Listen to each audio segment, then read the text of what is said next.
It's Sybil Wilkes with what you need to know. Today is Friday, December 18th, 2020, 1 week from Christmas. Number 1, African-American social worker Anjanette Young was exposed for all the world to see as Chicago police wrongfully broke into her home with a search warrant intended for an adjoining apartment. Despite her attempts, video from February 2019 has just been released of police ramming the door, leaving the middle-aged woman naked and handcuffed as they ransacked her home. She cried out, trying to tell officers who she was and they were in the wrong place. And by the way, the man they were looking for was in the adjoining apartment wearing an electronic ankle monitor.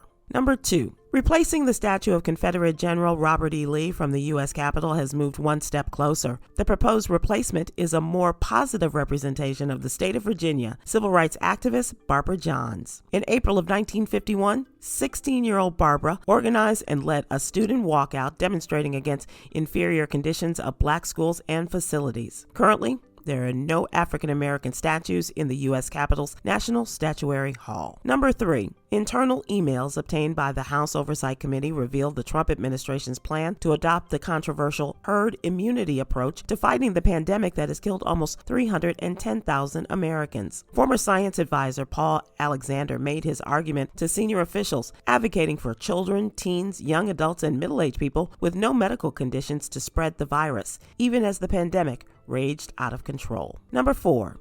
After Faith Fox voiced her concerns about Charlotte's Providence Day School teaching of the play Fences to a majority white school, her 14-year-old son Jamel was expelled. 4 other parents, including Fox, complained the play was not age appropriate for 9th graders because it could perpetuate stereotypes about blacks. Fox met with school administrators and agreed to an alternate lesson plan for Jamel, but he was expelled and accused of multiple personal attacks against an administrator of color in the school. Number 5, there is a high demand for birthing professionals of color due to the recent awareness of the healthcare discrimination against black mothers. Black women in the United States have the highest mortality rate, with 40 of every 100,000 births leading to a mother's death. States including Alabama, Ohio, Louisiana, North Carolina, and Michigan are 5 of the worst states for mortality rates and also have some of the highest black populations. What you need to know is brought to you by Black Voters Matter. Visit blackvotersmatterfund.org for more information. I'm Sybil Wilkes. Be informed,